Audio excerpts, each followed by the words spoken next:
Bonjour, cette vidéo va vous montrer comment bloquer son iPad ou son iPhone sur une seule application. Pour ce faire, vous devez aller dans l'option Réglages. Vous devez choisir Général et aller dans l'option Accessibilité ici. Dans le menu Accessibilité, il faut descendre jusqu'en bas et aller choisir dans Apprentissage, vous allez choisir Accès guidé. Vous allez vous assurer que cette option-là, elle est active. Donc, de base, elle n'est pas activée. Donc, il faut l'activer de cette façon-là.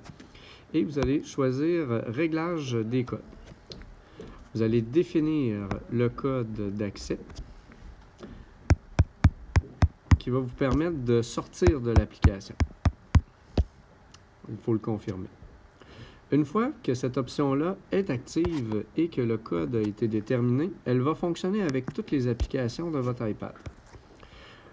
Dans ce cas-ci, si je voulais que les élèves utilisent Pic-Collage ici et qu'ils restent seulement dans l'environnement de Pic-Collage, je dois cliquer rapidement 3 fois sur le bouton d'accueil.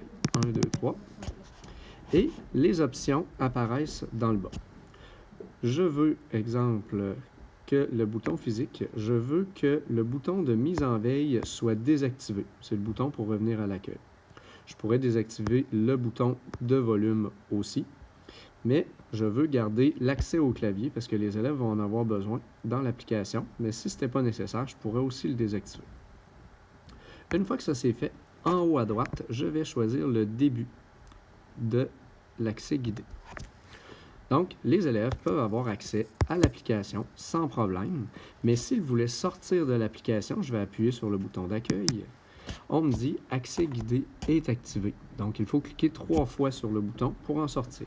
Lorsque je clique 3 fois, ici, on me demande un code. Si je n'ai pas le code, l'iPad va rester dans l'application. Si je veux en sortir, j'entre mon code et je reviens à l'accès aux options du début. Je pourrais mettre fin à cet accès guidé en haut à gauche ou modifier les accès dans le bas ou reprendre en haut avec le même accès, les mêmes restrictions. Donc, lorsque j'ai terminé, l'application redonne accès à l'écran.